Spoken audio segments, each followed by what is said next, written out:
The flow of our program po. So meron po tayong three. So number one, ito po yung overview and process flow na i-discuss po ni Anne. So madi-discuss po dito yung purpose and objective, process flow for the submission and reporting, and yung timeline po and important dates. So for number two, ito po yung teachers test the certification survey forms. So ide-demo po namin yung offline and online form. So for number three, ito po yung discussions on clarifications and open forum. If we still have enough time po, magkakaroon po ng open forum. So I'll give the virtual floor to Anne to discuss the overview and process flow po. Anne?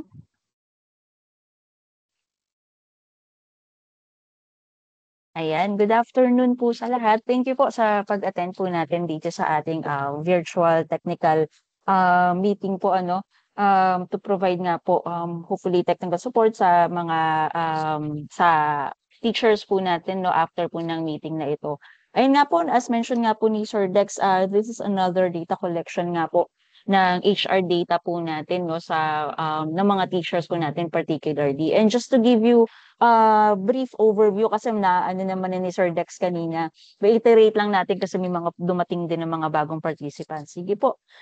Yun nga po na mainly ang kino-collect po natin dito sa ating survey, yung data po ng ating teachers. As we all know po, yung teachers po natin are the forefront po ng ating workforce po.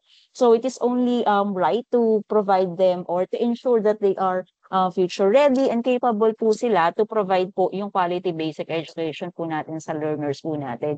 That is why po ang ginagawa po natin sa at least sa amin po ang ginagawa po natin is pinag-aaralan po natin yung data po ng ating mga teachers po kasi mahalaga po na aware tayo, alam natin kung ano po yung demographic, so alam natin kung ano yung potential ng ating mga teachers po or yung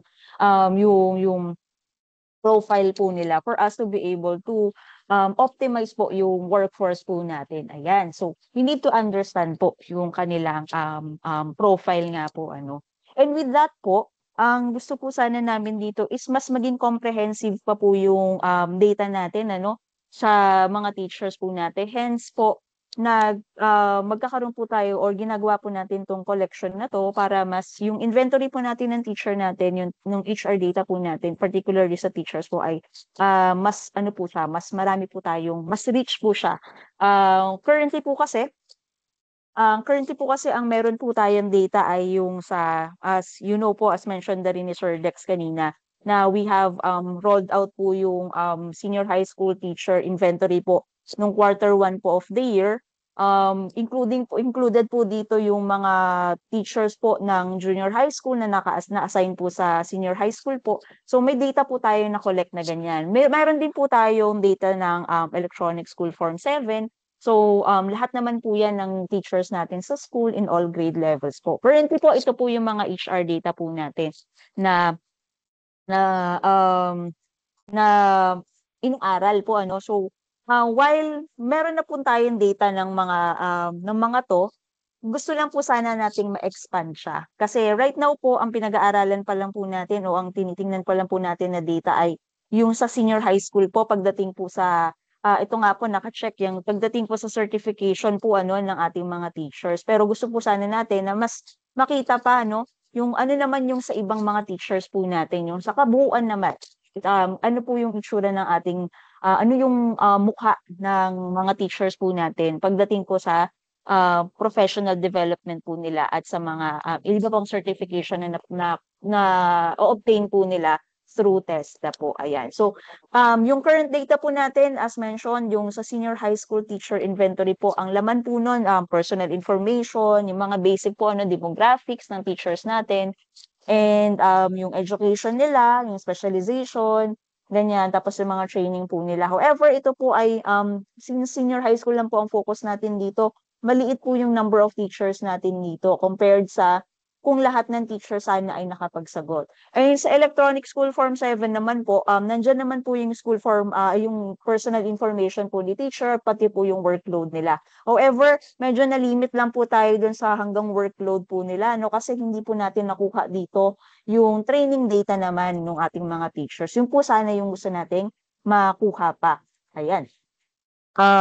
Just to give you a ano lang po, ano po yung resulta ng ating teacher inventory sa senior high school po. Ito po yung lumabas. So out of the 7,600 plus na schools offering the senior high school po na curriculum, meron lang po tayo nag-gather na 74% from those school na nakapag-submit po ng kanilang data. And as we can see, nung tinignan po natin yung mga TVL teachers po dyan sa mga school na yan, yung may mga NC po or yung merong nag-declare na meron silang national certification from TESDA, ay nasa around ano lang, 20,000 lang na teachers. While the rest of the teachers po na nakapag-submit ng data po nila ay wala po daw silang NC. Although, nagtuturo daw po sila ng TVL sa senior high school. But dito po sa susunod natin na gagawin na inventory po, no, itong gagawin po natin sa lahat naman na po ng teachers natin, i-account po natin. So let's see po kung mas mag-improve po ito and mas kasi makikita na po natin doon sa bagong survey natin kung TVL teacher ba talaga ito o hindi. So anyway, let's move forward po. No? Ito lang naman po yung result ng ating teacher inventory po last quarter 1. Ayan.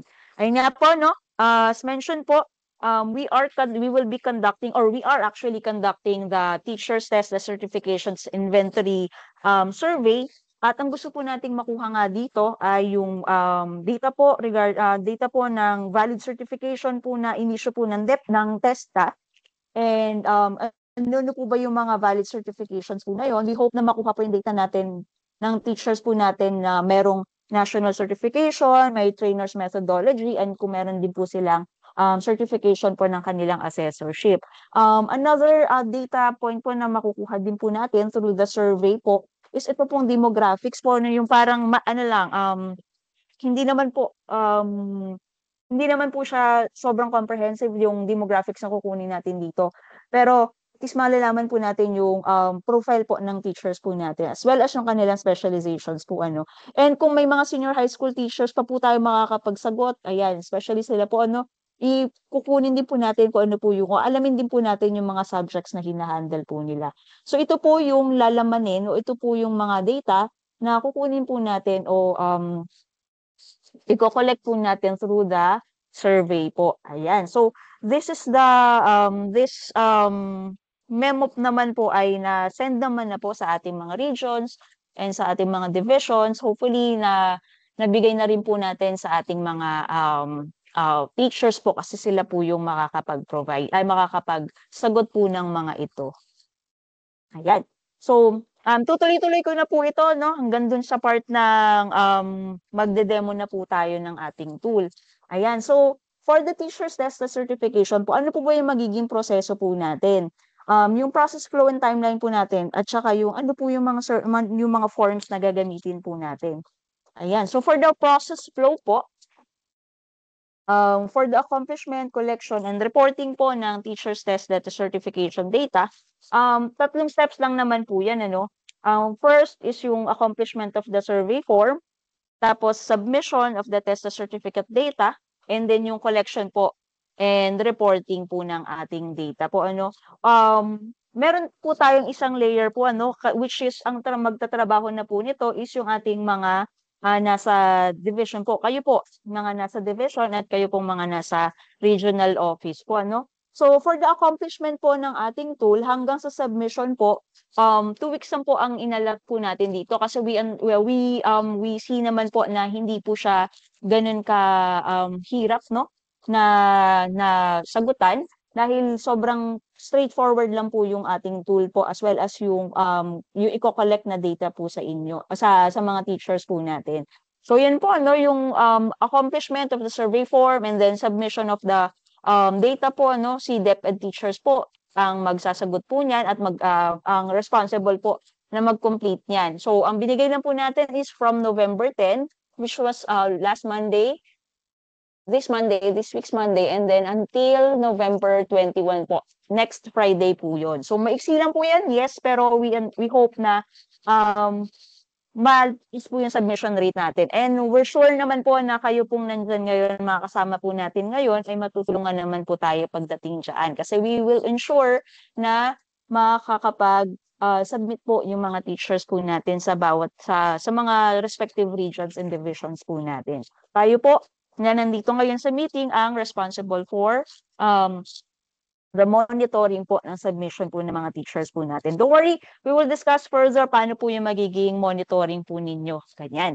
And then after po nun, while our teachers are submitting their data, tayo naman po na nasa central office, kami po na nasa BHRO DSED o School Effectiveness Division, ang responsible naman po sa pag-collect ng data po ninyo and sa pag-report po nitong mga data nito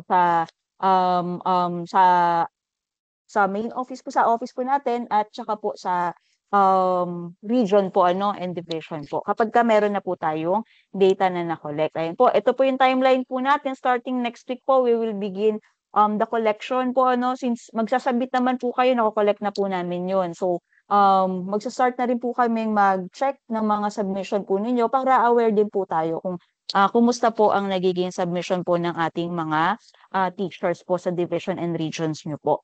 Ayan. And we will provide the report po by the first week po ng December. Ayan. Sige po. Alright. For the survey forms naman po ng ating para ma-collect po yung natin, yung test certification po ng ating mga teachers, we have two forms po dito. Pero similar po ang forms na ito. Just so happen na gusto lang natin mas comprehensive yung isa, while yung isa ay parang magpo-provide sa atin ng quick summary po So, meron po tayong offline and then we also have the online. Yung online form po, ang magsaserve siya as the submission form po nung offline form po natin. Pero let me just give you ito po yung itsura ng offline form po natin, as you can see. And ito naman po yung itsura ng ating online form. Ayan. Later po, may explain po natin yung features po ng ating offline as well as yung sa online form po natin. At bakit nga ba sila magkaiba?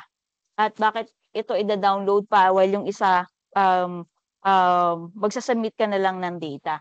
Ayan, sige po. Yung offline form po natin, yun po yung pinaka-main data source po natin.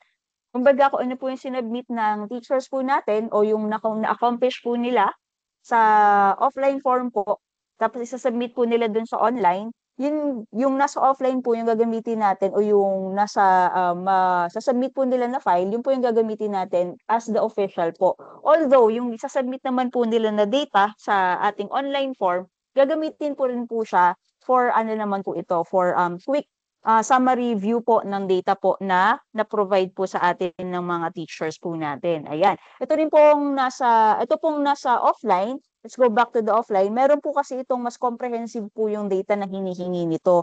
While yung sa online naman po, yun nga po, tinawag nga natin siyang quick count para po madali lang natin makita kung ilan ba yung teachers na nakapagsagot na, ilan yung may NC na, ilan yung wala pang NC. While itong sa offline po, nandyan po yung may date of certification at iba pa pong marami pang data elements na hinihingi sa kanya. Yan po ito available, mada-download po natin yan dito sa ating Google Drive, Nandito po yung link sa bit.ly/teachersearch25 po. Nandyan po yung form. And yung online naman po, ma-access naman po siya dito sa teachersearch25-submit po. So, yan po yung dalawa nating forms po, So, kailangan po mauna si offline bago po yung online. Ayan. So, kaya po dito, pinapakita na meron tayong arrow kasi first, offline po muna and then online po. Pero tingnan po natin kasi may exclusion and inclusion din po tayo sa pagsagot po. Kasi meron din naman tayo, alam naman natin na may dalawa tayong klase ng teachers na maaaring may certification nga sila ng TESDA o maaaring wala pa po. So, for those po na wala pa pong certification o valid TESDA certification po ng mga teachers po natin, no need na po for them to answer the offline form kasi wala naman po silang mai-input doon. Pero we hope na makapagsagot pa rin sila doon sa ating online form so that alam po natin kung sino po yung mga teachers po natin na wala pa pong TESDA certification po. So ayan po for lahat naman po ay nire-request nating sumagot sa ating lahat ng teachers po natin nire-request natin sumagot sa ating survey po So for the offline po, all deputy teaching personnel pa rin po 'yan. However, those without valid TESDA certifications are not required po to accomplish po yung offline form po natin. While for the online po, same lang din po, all deputy teaching personnel po 'yan, including those without valid TESDA certifications po. Ito lang din naman po yung mga links po niyan para ma-access po 'yan. Itong mga reminders po na 'yan ay nakalagay naman din po 'yan sa form. So hopefully hindi naman malilito yung ating mga teachers po. Pero in case lang po may mag-arise na ganitong tanong from our teachers po, let us provide this answer na lang po in case ang tanong nila ay wala po silang TESDA certification po Ayan, sige. With that po, I will begin na po yung demonstration po ng ating offline tool or offline form. And then si Miss Rona naman po later on yung magdi-discuss naman po ng online form po natin. Ayan, sige. Pwede po bang makakuha ng thumbs up kung okay po tayo dun sa explanation earlier? Ayan, sige po. Thank you. As we go along naman po, we hope na mas maiintindihan pa natin yung proseso po natin ng pag-accomplish po ng tool po natin. Sige po. With that po, mag-stop share lang po ako dito so that we can begin sharing naman po or para makapag-demo naman po tayo ng ating tool naman po. Ayan. Ayan. So, ito po yung ating drive. Yung drive po natin for the offline tool ay available po siya dito, sa bit.ly teacher search 25 po. Ayan. Access lang po natin yan. Ito naman pong itong link naman po na to ay provided po siya doon sa memo po natin. At pag pinuntahan po natin yung folder na to, makikita po natin doon sa folder ay ang mga files po na to, we have the memo, this one, yung DMUROD 2025-3110, sign po ng ating USEC. Ayan, ito po yan.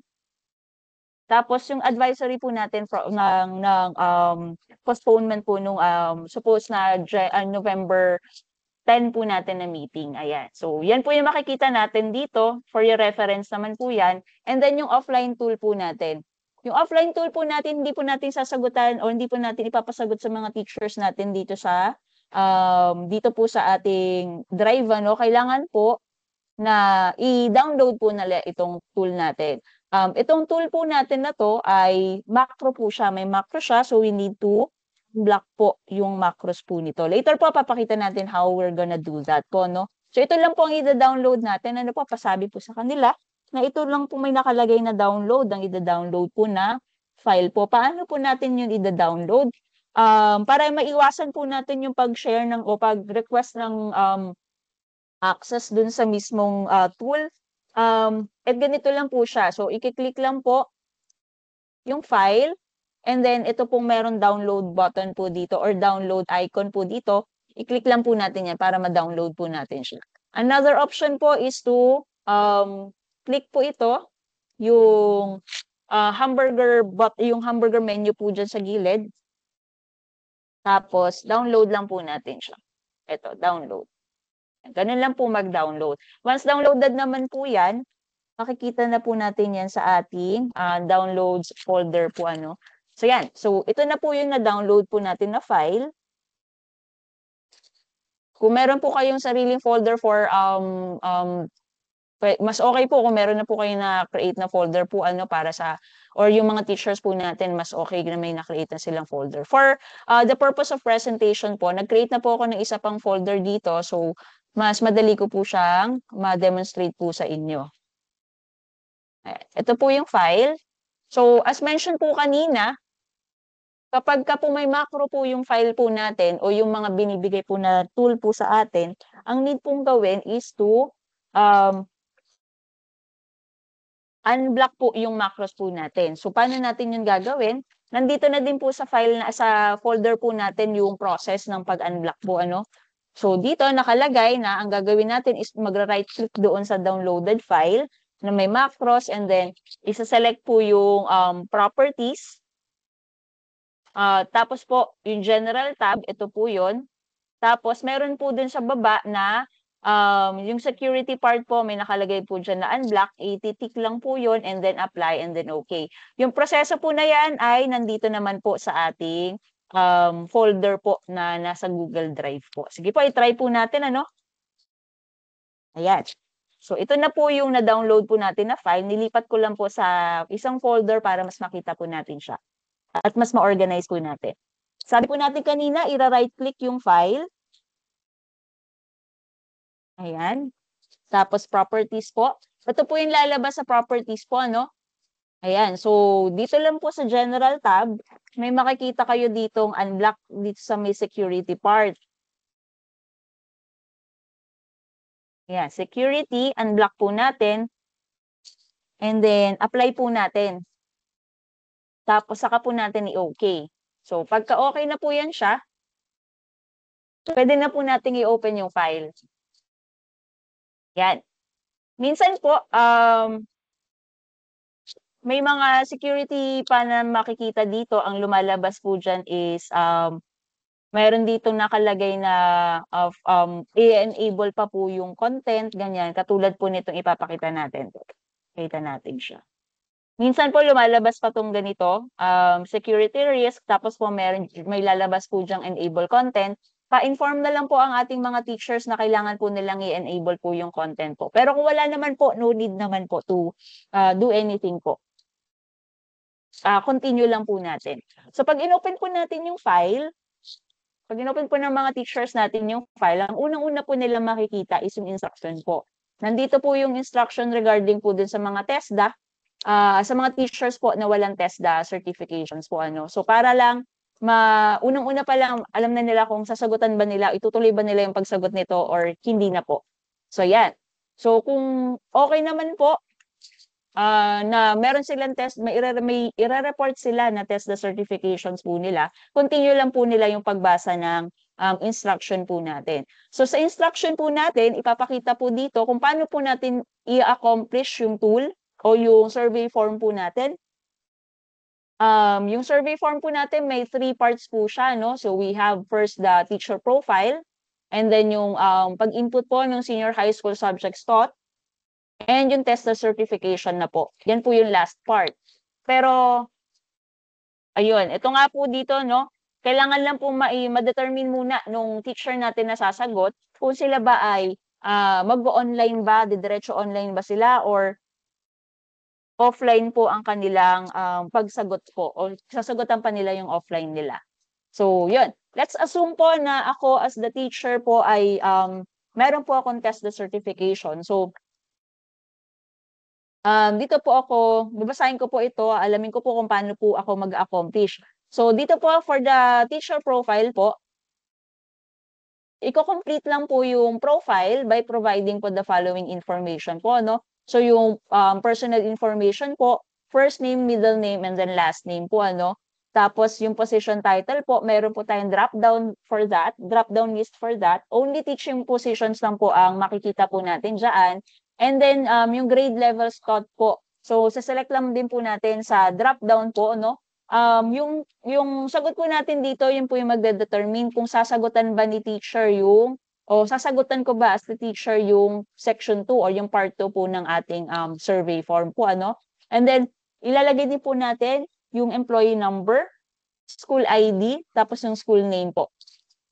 Yung school ID po ay nakalimit po siya sa 6 digits po, no? So, para ma-ensure lang natin na tama yung nai-input natin na school ID po dyan.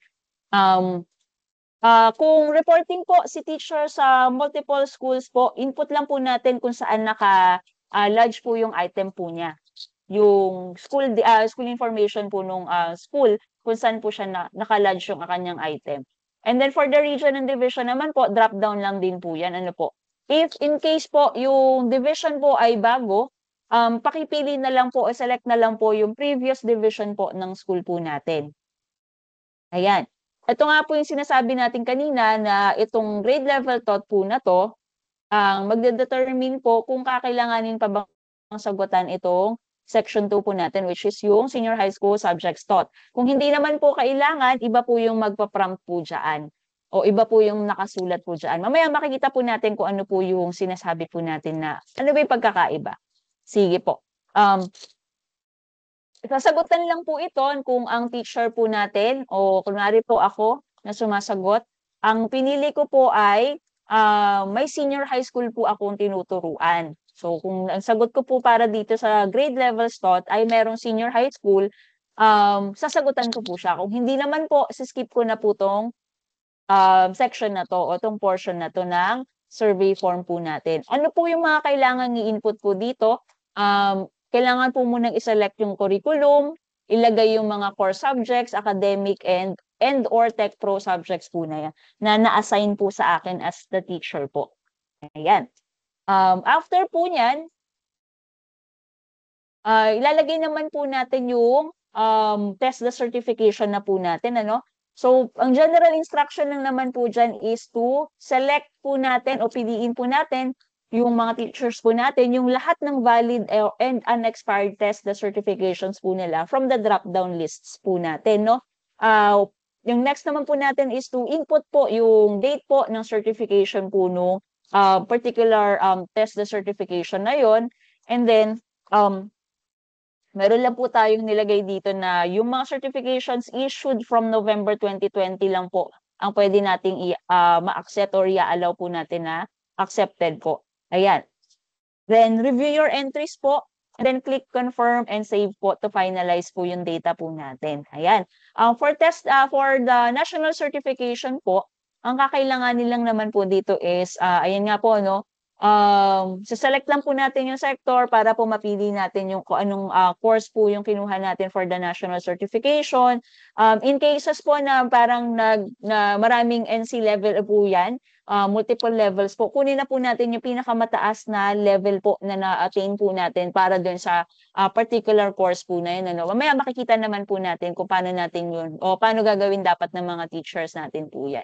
Tapos, in case naman po na wala doon sa list po natin, may option naman po ang teachers natin to provide po yung kung ano, to specify po yung ano man yung certification na wala doon sa list po natin. As long as mapili po nila yung sector. Meron po tayong option to select others and specify po yung course and level. Ayan. And then again, enter po natin o input po ng teachers po natin yung date of certification po natin. Ang format po niya nakalagay naman din po doon sa ating tool na DDMMYYY po yung format niya para lang ma-recognize siya ng ating tool po. After po nun, yung trainer's methodology naman po yung kailangan nilang i-input po, ano. So we have again, pareho lang siya nung sa NC na isa-select yung sector and then ano po yung NC course na covered nung kanilang trainer's methodology certification. Tapos saka naman po nila pipiliin yung level naman po ng TM po na yun. And then again, yung ating date of certification po. And then ganun din po sa assessorship, ano po yung sector ng course and then yung NC course na meron silang assessor certification and then yung enter lang po yung date po ng assessorship po nila. Ayan. Again, yung dates po natin before November 2020 and after the date kung kailan po nila kinomplete yung tool or accomplish yung tool ay hindi po i-accept ng ating tool po na to, no? So, dapat po it's either November 2020 hanggang today po. For example, ngayon ko siya accomplish yung tool. Dapat hindi lalagpas ng bukas yung pag-obtain natin, yung date na i-input ko po. Dapat hindi siya bukas, dapat today, ganun. So, hindi ko po sinasabi na today lang dapat yung last day ng certification po, ano. Wag lang po dapat, kung kailan niyo in-accomplish yung tool, yun po yung last day na pwede kang mag-input ng date. Okay po? Na date na pwede mong i-input, ganun po. Hindi puwedeng next week mo makukuha pa pala yung certification, hindi po siya i-a-accept ng ating tool, gano'n. Ayan, sige po. After completing po, so kailangan nga po nating i-confirm and save po, 'no? So i-re-review po natin yung entries po natin, tapos saka po natin i-co-confirm and save po. Ayan, after that po, i-extract naman po natin yung ating database po, ano, from the tool. Yung ating tool po ay will automatically save po yung ating database in CSV format po. So hindi na po tayo mahihirapan na magko-convert pa po ng ating tool. Wag po natin papalitan ay yung magko-convert pa po ng ating database. So wag po nating papalitan yung file type po na na-download po ng ating ng ating tool po, ano. Tapos after niyan, isa-submit na po natin yung extracted CSV file dun po sa online submission form po natin, which is yung mamaya makikita niyo naman kung paano siya i-sa-submit. Yung online po natin na tool yung pinaka-submission form din po natin. Meron lang po tayong ano dito na hindi po natin dapat i-modify kung ano man po yung itsura ng na-download po natin na database po from the tool po natin. So wag po natin i-modify 'yon. Otherwise po, hindi na po namin mababasa yung inyong isa-submit na data. Makikita po natin kung bakit hindi natin i-modify yung ating extracted database po mamaya.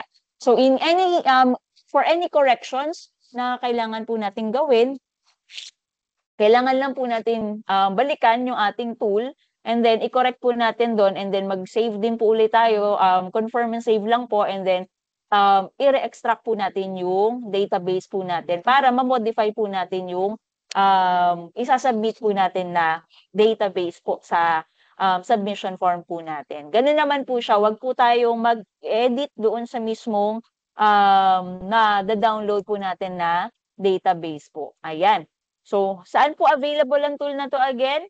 Dito po sa ating Google Drive na ang link ay bit.ly teacher search 25. Ayan. So, ito na po yung pinaka-user guide niya. Ito naman po magiging, yung recorded naman po nito ay yung recording naman po nitong ating parang pinaka orientation natin ay i-upload naman din po namin after po natin ng meeting po na to. Ayan.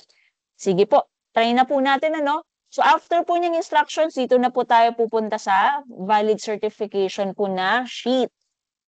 Ito po ang makikita ng mga teachers po natin. So as mentioned nga po kanina, meron lang po tayong 3 parts po dito.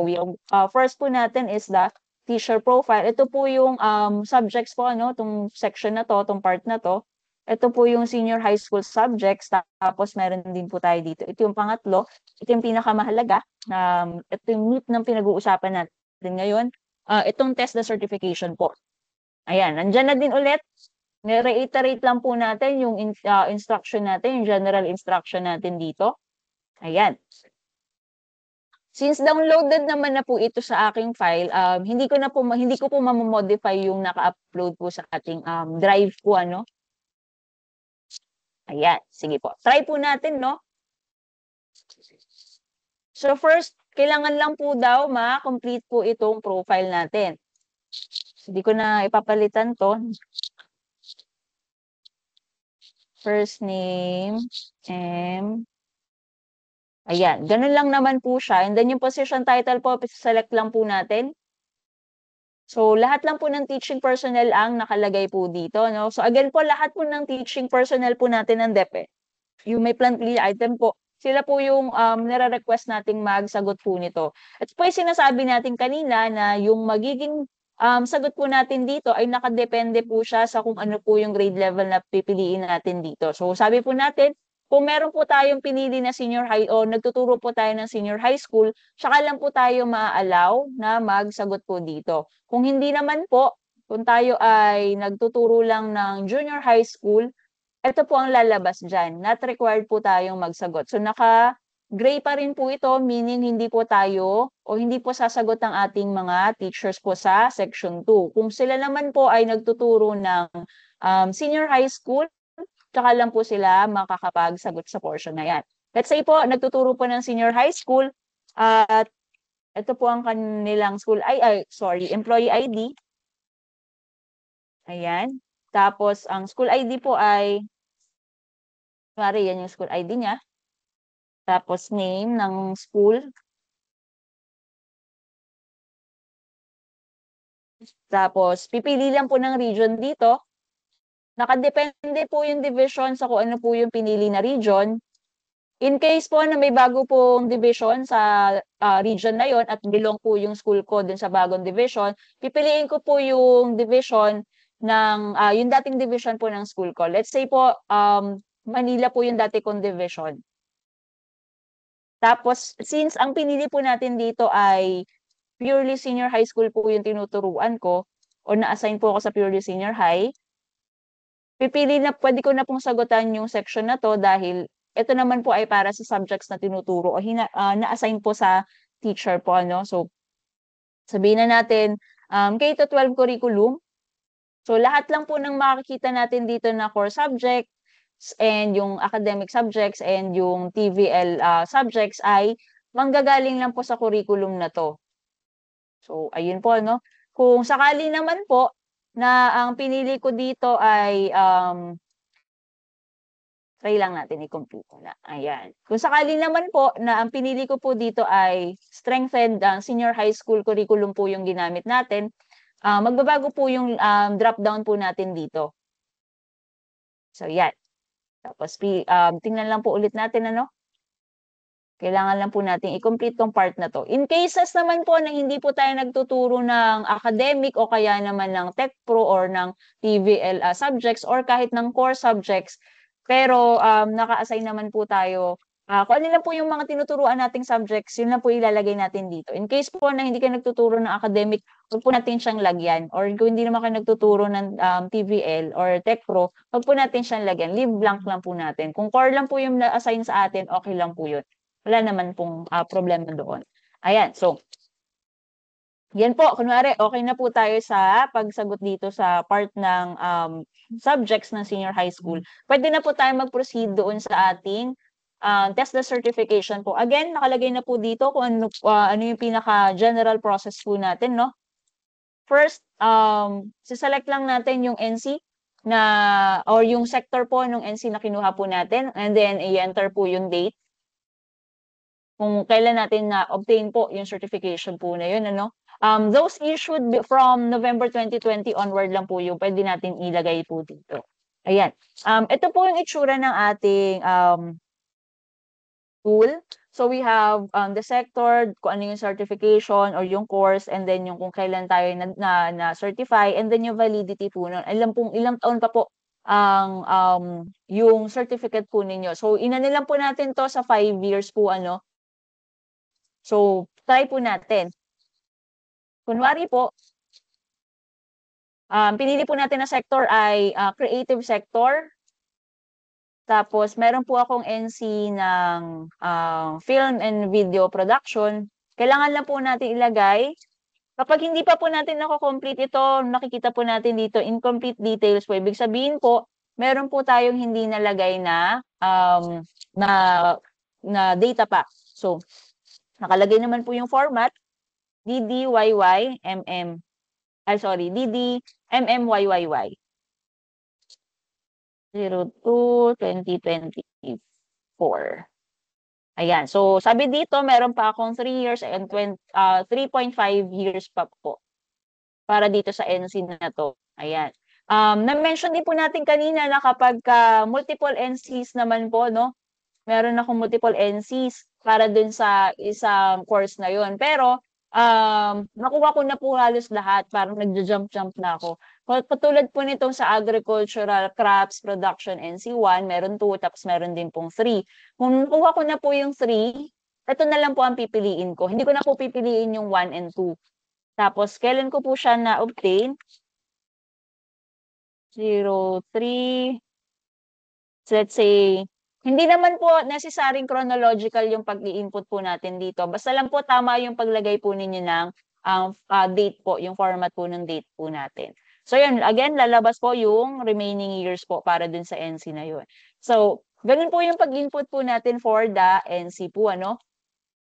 Try naman po natin yung others. For example po, nag-creative sector ulit ako, and then wala na po dito sa list.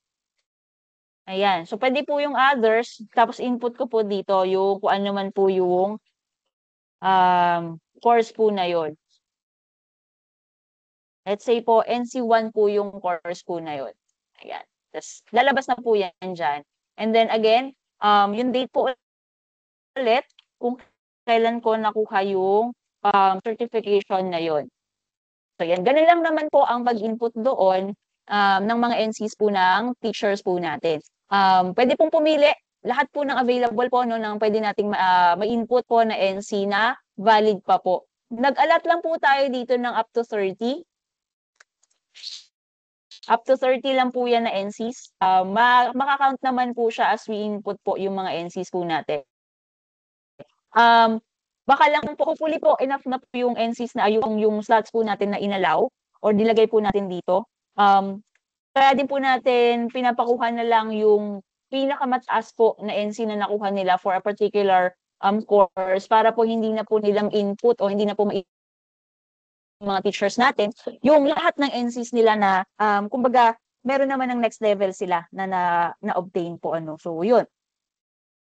Ayan. So for the trainers methodology po, as mentioned kanina, pipiliin lang ulit natin yung sector po.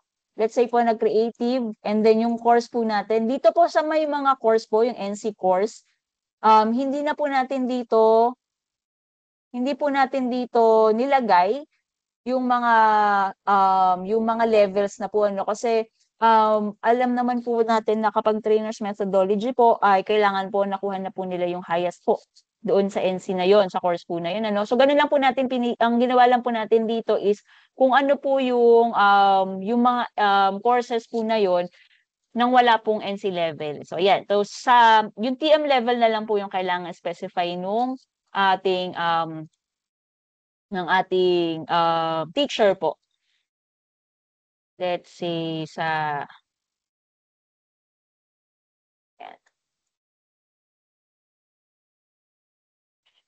ayan na lang po. Sila na lang po ang pipili nung trainers methodology level po na. Hopefully, makuha naman po yung tamang level po. Tapos again,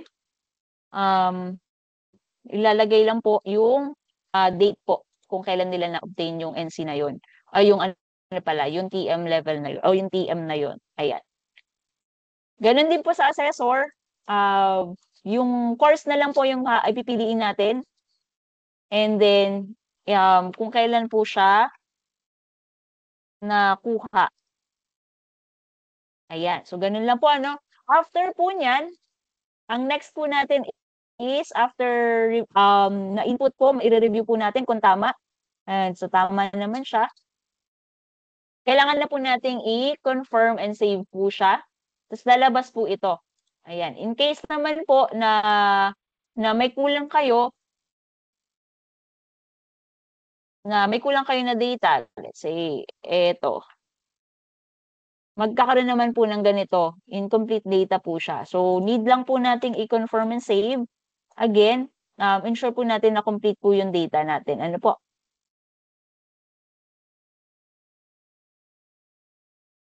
Ayan. Confirm and save. Tapos, dito po, ang next part po natin is to extract the database and then submit po yung database po natin. Kahit through this form na po ninyo siya gawin. Ayan. So, once na-save na po natin, extract na po natin yung database, hindi po natin papalitan yung format o yung file type po na mada-download ng ating file, ng ating form. Tapos, isa-submit na po natin yung file na yon dun sa submission form po natin, which is yung online tool po natin o yung online form po natin. Na-explain po sa atin later on ni Miss Rona po. Again, pag po natin i-modify, na-extract po natin na database. So, any changes po ay dapat gawin dito sa ating tool po. So, paano po i-extract yung database po natin? Click lang po natin ito. ito po yung file name niya at kung saan po natin makikita yung tool na to o yung file po na to. Ayan. So, tingnan lang po natin again. So, nandito po siya. Ito po yung file na yon. So, ano pong itsura niyan? Ito po yung sinasabi natin kanina. Saan na lang natin to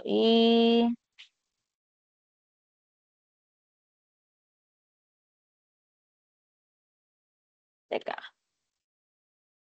Cancel.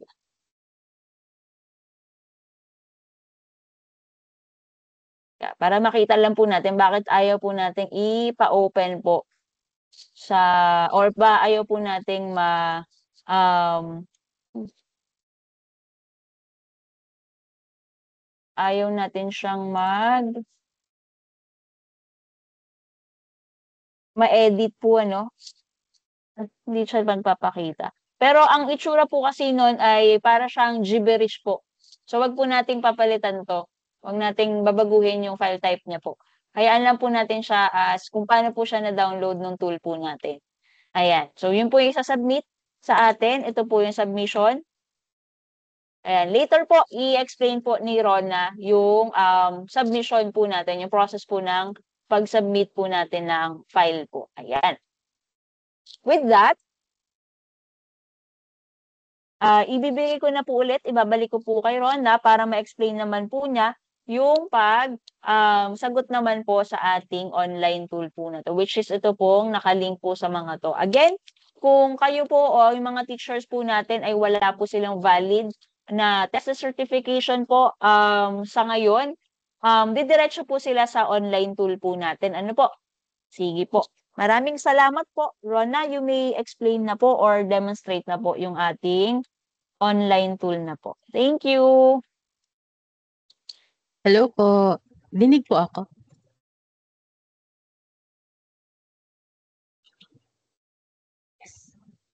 Okay, thank you po. So, ayun po. After pong masagutan yung offline tool, pag clinic nyo po yung submit, ida-direct po kayo sa site na ito. Ito po yung landing page. So, dito po namin ilalagay yung link kung saan po kayo sasagot. So, for the participants po or mga respondents natin for Luzon, i-click lang po natin yung link na ilalagay po namin dito sa landing page. So, eto po yung itsura naman ng ating quick count na online tool. So, wait lang po. Share ko lang po yung screen.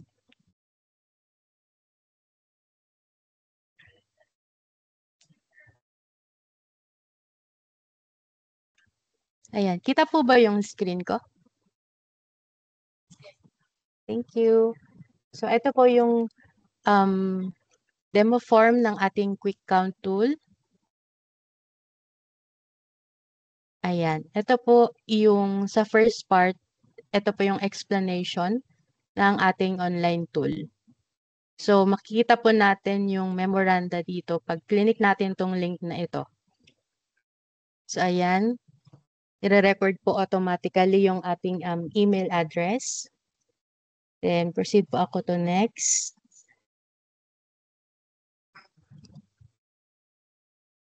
Ayan. Next naman po yung guide sa pag-complete ng ating form. So, na-divide po yung form natin into 5 sections. So, yung number 1 po, ko-collect po yung ating personal information. Then, yung sa section 2, yung ating educational background. And then, for number 3, subjects na tinuturo sa senior high school. Applicable lang po siya sa ating mga senior high school teachers.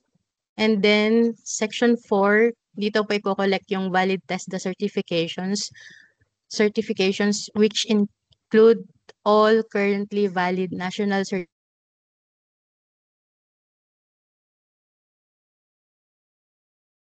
assessorship natin.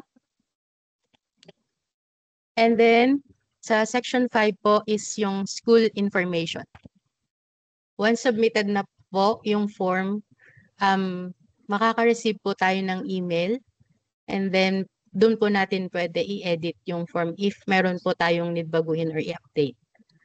So, ayan. So, another data privacy notice. So, click continue lang po. Then, next.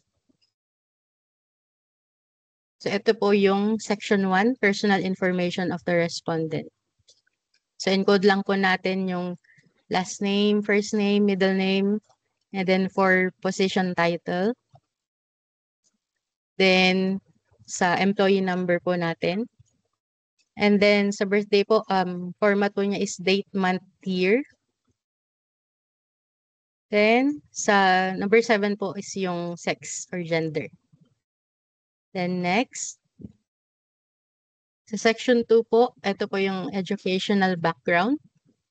Ito po itatanong yung baccalaureate degree, postgraduate studies, PRC specialization, yung eligibility and grade levels na tinuturo po ng teacher.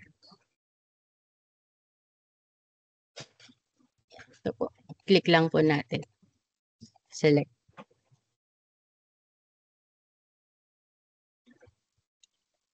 Then, dito po sa question number 12, yung grade levels na tinuturo po. Kapag clinic po natin, yung, or sinelect, for example po, yung teacher natin ay nagtuturo sa senior high school, proceed po siya sa section 3A. Tatanong po yung subjects na itinuturo sa senior high.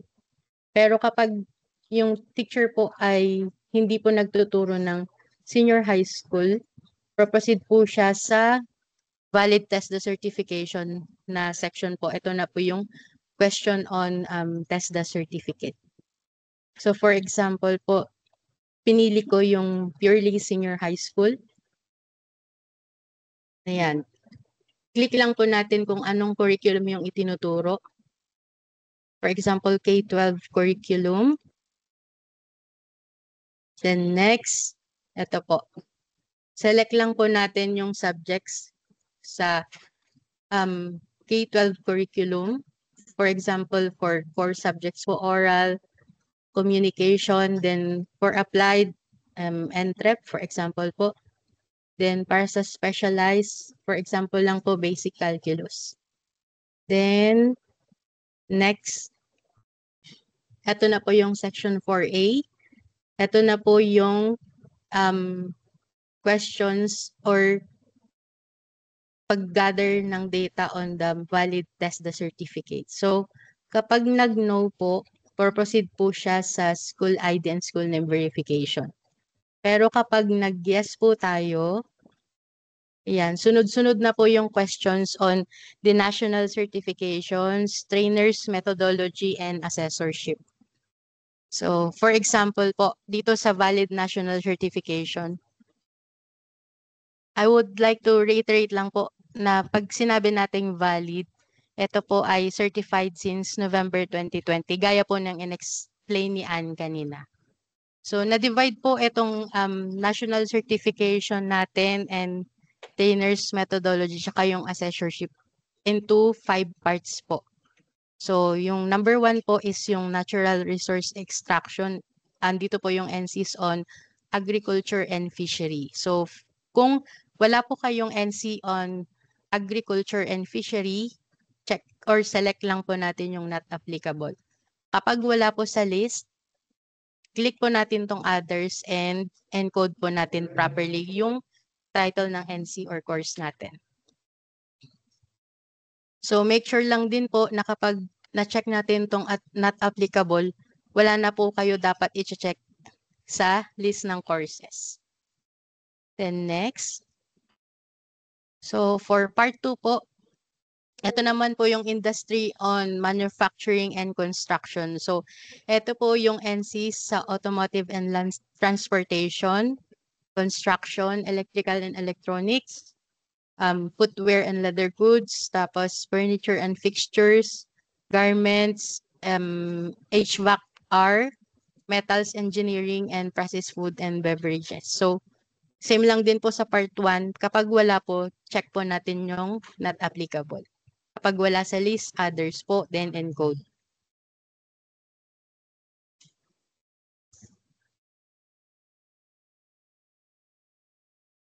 Then for part 3, ito po yung services industry natin. So nandito po yung NCs on creative sector, human health and or healthcare, logistics, maritime, social community and other services, tourism, utilities, tsaka visual arts.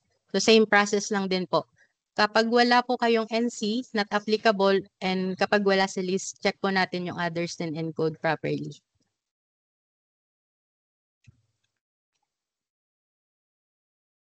Then next, yung part 4 po, is yung NCs natin on ICT or Information and Communication Technology.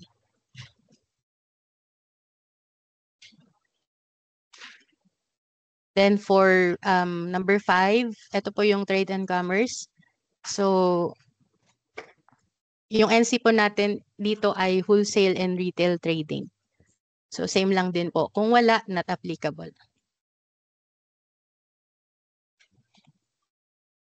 Then next, ito na po yung Valid Trainers Methodology Certification. So, kapag nag-guess po, same lang din po nung NC. Na-divide lang din po sa 5 parts. So, same sectors. Kung ano magkakasama sa industry section na yon, yun po yung i-check. Kapag nag-no po tayo, ayan, i-ask po na i-upload na po yung database na in-extract natin dun sa offline tool. Okay, so for example, yes, kapag may valid akong trainer's methodology certification, ayan. Kapares lang din po nung NC certification. Kapag wala po, select lang po natin yung NA. Kapag maliit po yung screen, scroll po horizontally para makita yung TM levels per NC course. So dapat po isang TM level per NC course lang po yung ise-select natin. Kapag wala, NA po. Yan. For example, wala po lahat ito. Check lang po natin yung NA.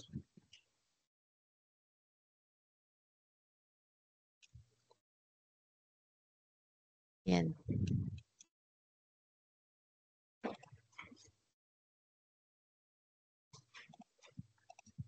Meron naman pong magpa-prompt sa baba kung nag-select po ng is more than one response per column. Or while lang po.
Ayan. Apologies po. Nag-require po dun sa kabilang site. Then, ayun, part 2 for the trainer's methodology certification. So, same lang din po. Parang dun sa NC. Ito po yung mga sectors under manufacturing and construction. So, select lang po ng isa per NC course.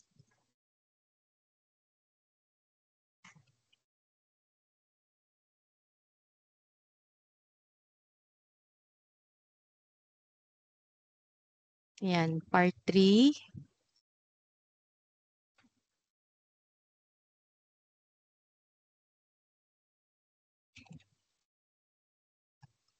Then part 4.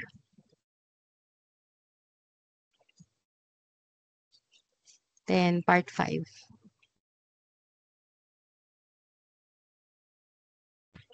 And then section 4B naman po, dito naman po yung ating valid trainer qualification certifications. So kapag nag-no po, walang valid na assessorship, proceed na po siya sa section 5. But pag nag-yes po, proceed po siya sa pag-select ng valid assessorship certifications. So same lang din po, na-divide po siya by sector. So kapag wala pong valid assessorship on, for example, sa natural resources extraction or agriculture and fishery, check lang po natin yung not applicable.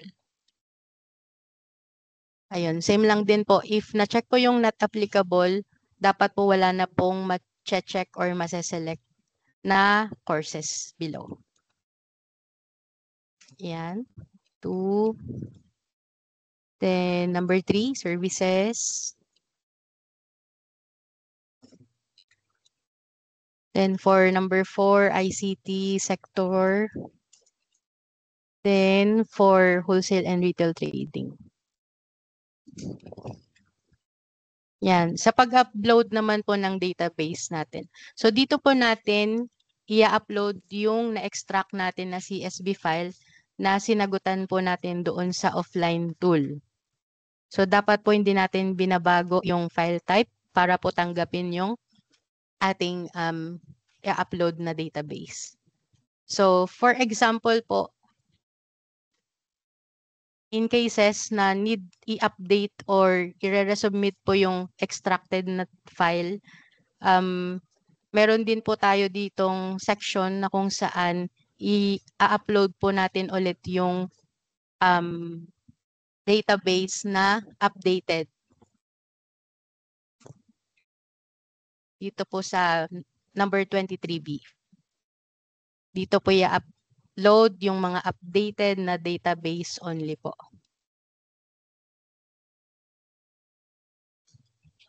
And then for school ID and school name verification naman po.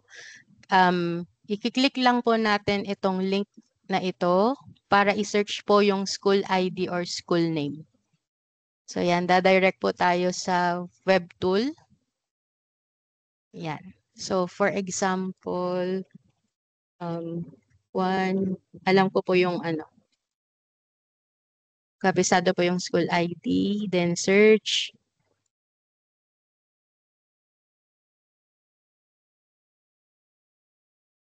Ayan, ito po. Ito po yung school name. Kapag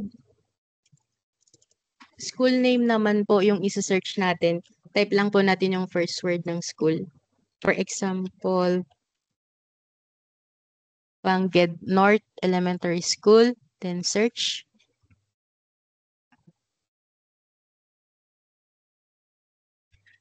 Yan, lalabas po yung school ID. Yan, so kapag found, select lang po natin yung found. Then next. Yan, copy lang po natin yung school name.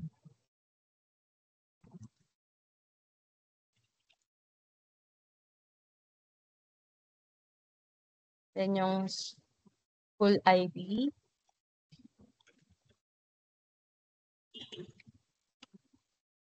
Yan.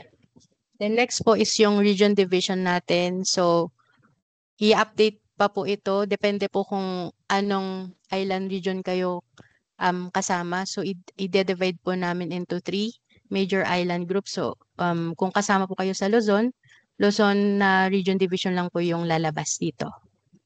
And then, for the last question po is yung contact number po ng school natin.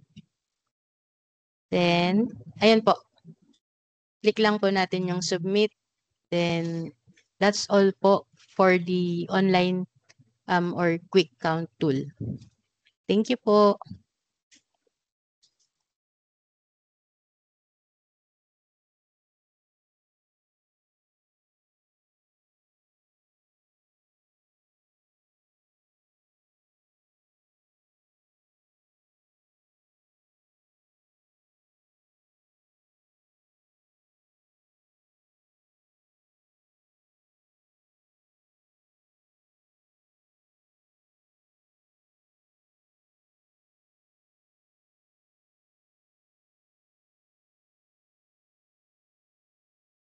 So, ayan.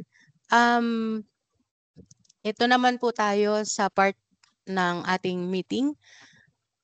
Ito na po, open na po namin yung floor for clarifications. Okay, next slide po.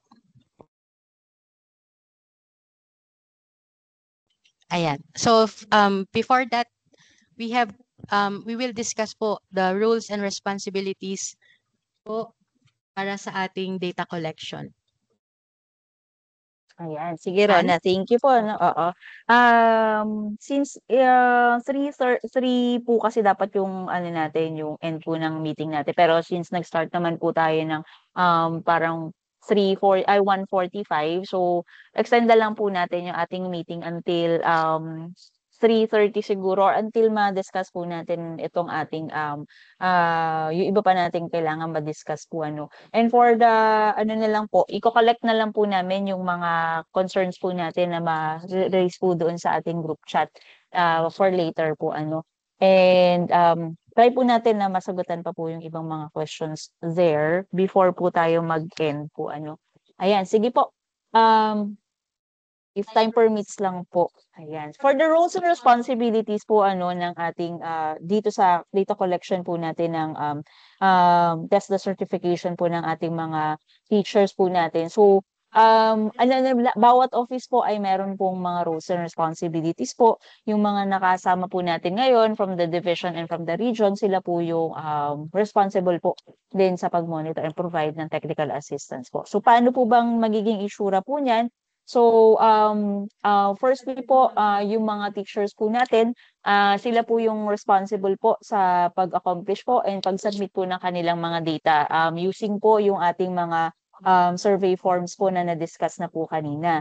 And for the monitoring naman po and provision of technical assistance po, ayun, nandyan po si school head. Si school head po ang mag-i-ensure po na lahat po ng teachers po niya sa school ay makakapag-accomplish po and makakapag-submit po ng kanilang individual test the certification data po. And while yung tayo po na nandito ngayon, yung mga representatives po natin from the schools division office, tayo naman po ang magpo-provide po ng technical assistance sa ating mga teaching personnel po.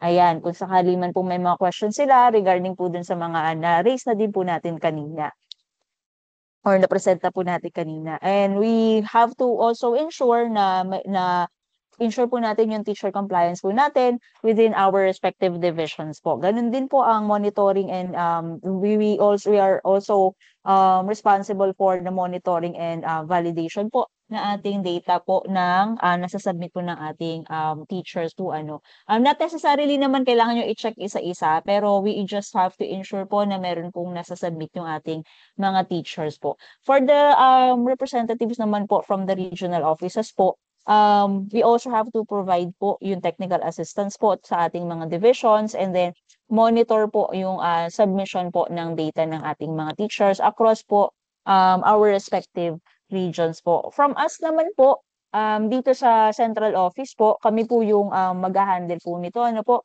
Kami po yung responsible naman sa data collection and reporting naman po.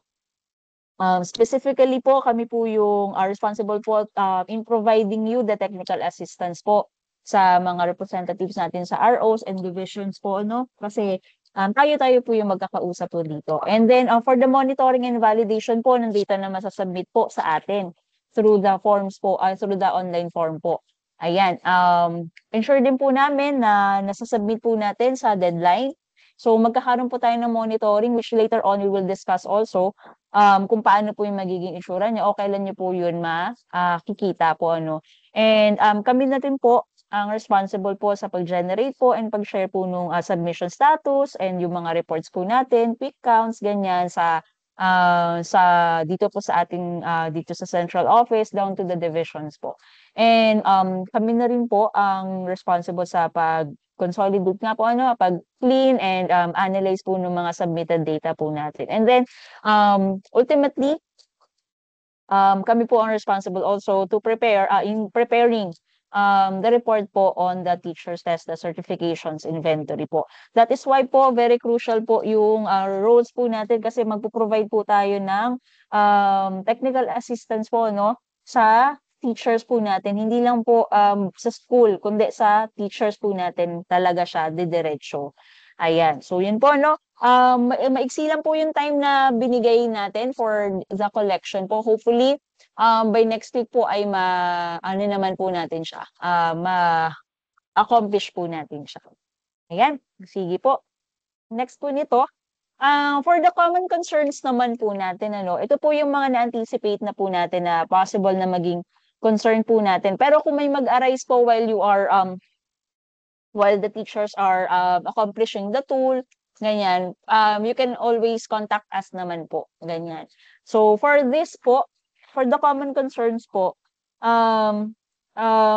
ito kanina pa natin to nire-reiterate paano yung mga teachers po na wala pong valid TESDA certification as we have been saying kanina pa or mentioning kanina pa po, sila po ay hindi naman kailangan mag-accomplish po ng offline tool. Kumbaga, gagawin na lang po nila. Isire-report lang po nila doon through the survey, through the online survey form po na wala po silang TESDA certification. So, na-explain na po yan ni Ma'am Rona kanina kung paano po yun sasagutan yung ating online form po. Ayan. There's no need to accomplish the offline survey form po. Paano naman po yung mga teachers po na nakapag-submit na ng kanilang data through the senior high school teacher inventory na nirelease po natin noong Q1 po ng taon po. Ngayon po kasi ang gusto po natin is makuha po yung data po ng ating teachers po, yung kanilang NCR, yung NC, yung TM and assessorship data po, yung lahat ng certifications nila from TESDA. Lahat po to, lahat ng teachers po, including po yung mga teachers po natin na nakapagsagot na po nung teacher inventory po natin ng senior high school po before. So, sana natin na mas updated pa yung makuha natin na data at mas malawak siya. Hindi lang yung kasi yung nakuha po natin previously ay baka may mga nadagdag pa na data since na yun Q1 pa yun so baka lang may nadagdag pa na data tong mga senior high school teachers po natin. Pero regardless kung may nadagdag o hindi, we still want po na makuha pa rin yung kanilang data po through the inventory na to. Itong current po natin na inventory. Ayan. Lastly po sa na-anticipate namin na possible concern po, ito pong resubmission po ng data and ng file po via the online form po yung teachers po natin ay na-mention na po ito ni Ms. Rona kanina, pwedeng mag-upload ng up to 2 files po doon sa ating submission form. So first po yung para sa initial submission, yung first nilang submission, and yung second po one for the initial submission and one for the updating po in case po na need nilang mag-update ng kanilang data. Pero hopefully po once lang po tayo magsasubmit o yung mga teachers po natin, once lang po silang magsasubmit ng kanilang data po. So before they submit, kaya po meron ding way for the teachers to confirm and save po before submitting para ma-ensure po natin na po yung nasa-submit nila first time pa lang. So hopefully wala na pong mga corrections, ganyan, wala na pong mga for resubmission kasi while we allow to file submissions, we hope na hindi po natin magamit yung pangalawang allowance. Po, ganyan. We hope na hindi na kailangan pa mag-update ng ating teachers po Pero in case naman po na need nilang mag-update ng teachers po natin kailangan talaga nilang mag-update kasi baka this week hindi pa pala nila na-update yung kanilang TESDA certification, ganyan, and or may namali sila na information na na-input doon sa submission form, may way pa rin naman po sa kanila na makapag-update po. In case naman na ubos na rin nila yung 2 slots na yun, ang pwede po nating gawin is for the SDOs po ay iko-collect na lang po yung mga updated databases from the schools. So, sa November 21 po, i-collect lang po yun lahat. Huwag niyo pong i-collect then submit sa amin on a daily basis po. Ano. So, i-collect po yung mga until November 21 naman po kasi yung submission natin. So, in case po na hindi na sila makapag-upload, yung mga teachers natin, in case na hindi na sila makapag-upload, paki-collect na lang po ng mga division representatives natin yung lahat ng databases na updated po. Yung kumbaga, pangatlo, pang-apat, panlima, mga ganyan, na update po yung pinaka-updated po nila in case po hindi na kayang makapag-upload. Yun lang po, yun lang yung ano natin doon. In case hindi na kayang makapag-upload, dahil 2 slots lang po yung pwede nilang ma-upload, o 2 files lang po nung kaya nilang ma-upload, i-collect na lang po ng division at isubmit po siya sa SED via email po, yung collected po o yung compressed file po ng mga databases po na sinubmit po sa inyo. Ayan. So, ito naman po, yung process naman po na to ay, itong mga common concerns, itong nakalagay na to ngayon ay ma-share naman po sa inyo later on. Ayan. So, for the final reminders po, this is the final reminder. Ayan, sige po. For the survey accomplishment and submission of data po, so we have already started this since nasa ano naman na po natin yung tool, nasa drive naman na po natin na to, yung tool po natin. We have started na po ng November 10. And then, yun nga po, ang last po sana natin nito ay sa November 21 po. Ayan, during this period po, may monitoring po na mangyayari. So, as mentioned po kanina, kailan po dapat yung monitoring? Kapag po may nasasubmit na po tayong data doon sa ating online form. Although, yung online form po natin ay hindi pa mismo available yung mga pang cluster po, per cluster kasi gusto po sana naming ma-explain muna siya before po kami makapag-expect ng submission doon sa online form po natin. We just want to make sure first na marerelay po natin ng maayos yung ating kung paano yung pag-accomplish po ng online form po natin. Ayan. So after this meeting naman po, we will ensure na open na po yung online form po natin. Ayan. So, yun nga po, during the submission po, accomplishment and submission of data po, yung monitoring po natin ay mangyayari na rin po siya. So, ang mag-monitor po ay ang ating region at saka ang ating division po. As well as yung ating mga school heads po, pa-ensure na lang po na monitor din po ng ating mga school heads yung mga submission ng ating mga teachers po. As to the monitoring tool, it will be uploaded po doon sa Google Drive within the week po, so that you can check na po kung kumusta po yung submission ng ating schools ay ng ating mga teachers pala. Ayan. So kindly na lang din po check and the Google Drive po regularly po in cases po na meron pa kaming additional updates and announcements po. So ayan po. Ito lang po yung Google Drive po natin. Hindi po tayo malilito dyan.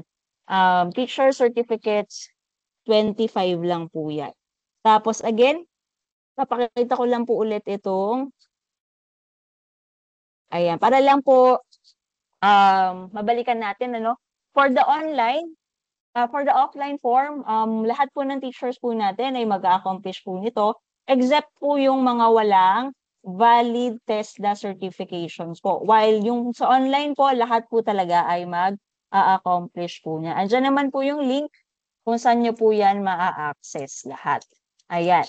Sige po.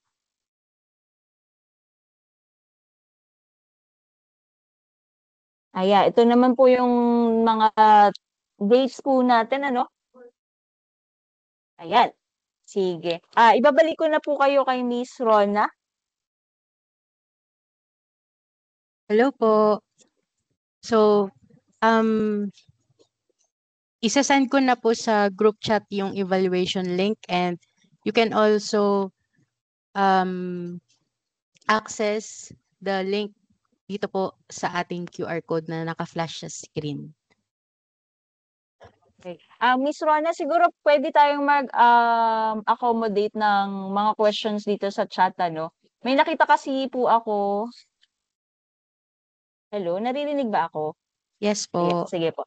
Oo, may mga nakita kasi akong question um, doon sa may nakita ako exclusive for senior high school lang po. Hindi po lahat po ng teachers po natin, all DepEd teaching personnel po ang magsasagot po nito. So regardless po kung tayo ay nagtuturo ng junior high, ng elementary, ganyan, sasagutan pa rin po yung ating online tsaka offline form. Ang hindi lang po magsasagot ng offline, the only form na hindi po natin sasagutan ay yung offline po in case po si teacher po ay wala pong valid TESDA certification po. Pero magsasagot pa rin po siya ng online. Yun lang naman po siya. Hindi po siya exclusive sa senior high school lang po. Ayan. May nakita pa po ako.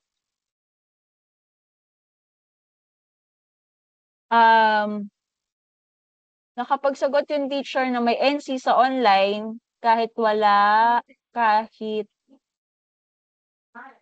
baka ang tinatanong po nito ay nakapagsagot yung teacher na may NC sa online form kahit na walang gano'n po ba yun?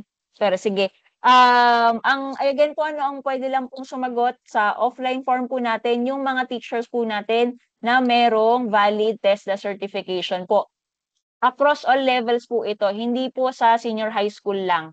Lahat po. Magsasagot pa rin po sila. Kahit elementary teacher po, basta may NC po sila, sagutan po nila yung offline form as well as yung online form.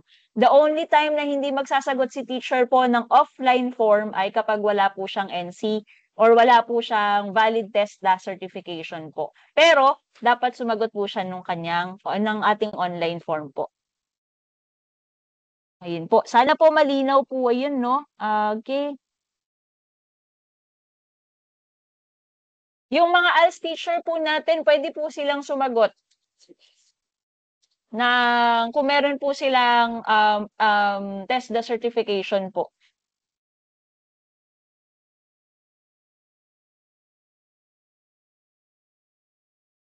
Yes po, kahit hindi po nagtuturo ng TVL or TLE or Tech Pro, si teacher po, sasagot din po sila. Yung mga teachers po natin. Yung NC po ay valid po, hindi naman po required na kung renewed po siya, basta valid pa po siya, okay lang po.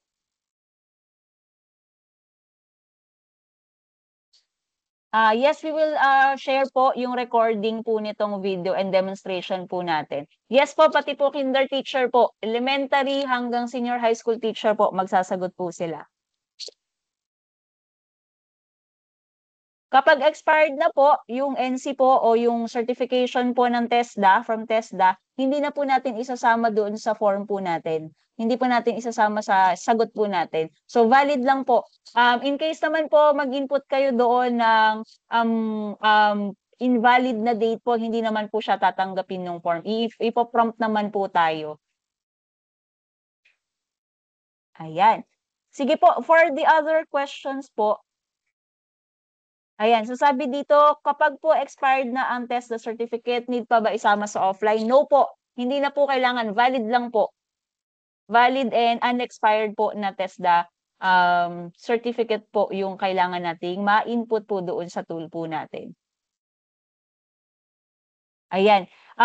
Good day po. Paano po mamili ng respective cluster sa online form po? Again po, bago po tayo mag-online, kailangan mag-offline po muna tayo. Ano po?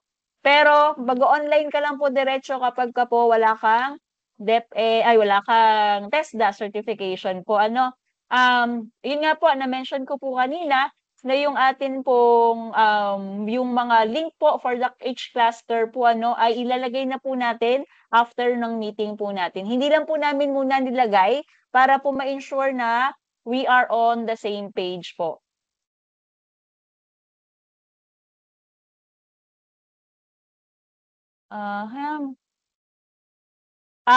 Kapag po nag-encode ang mga teachers, isang computer lang po ba pwedeng gamitin? Pwede naman po isang computer lang, pero kanya-kanya po ng form. Gano'n po. Hindi po, kasi yung nakalagay lang po dun sa isang form natin na isang teacher lang po yun. One form, one teacher po siya. Parang one school ID, one school. Gano'n po. Hindi po isang form, maraming teacher po ang ilalagay natin, pero one teacher, one form po tayo. Ang accomplishment po natin ay per teacher po. So, yung form din po, per teacher din po siya. Ayan. So, it's almost 3:30 na po, ano? For the other questions po dito na hindi na po namin mabasa, sasagutan na lang po namin dito sa group chat and try din po namin i-collect and then i-upload po namin yung mga sagot doon po sa ating Google Drive po para mas may babalikan po yung mga teachers po natin. And yes po,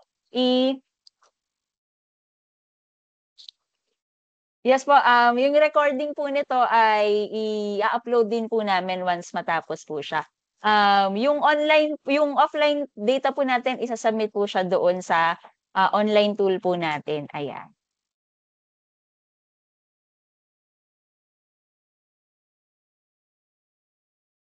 Maraming salamat po. Ayan, Miss Rona, meron pa ba tayo? So far, okay na po. I-send ko na lang po sa chat yung Ayan, evaluation maraming form. salamat Thank po. you. Sige po. Ayan. For the evaluation po, pakisagutan na lang po ito. Ayan. So, sinend na po ni Miss Rona yung evaluation form po natin. Again, maraming salamat po and we hope to receive our teachers data po, no?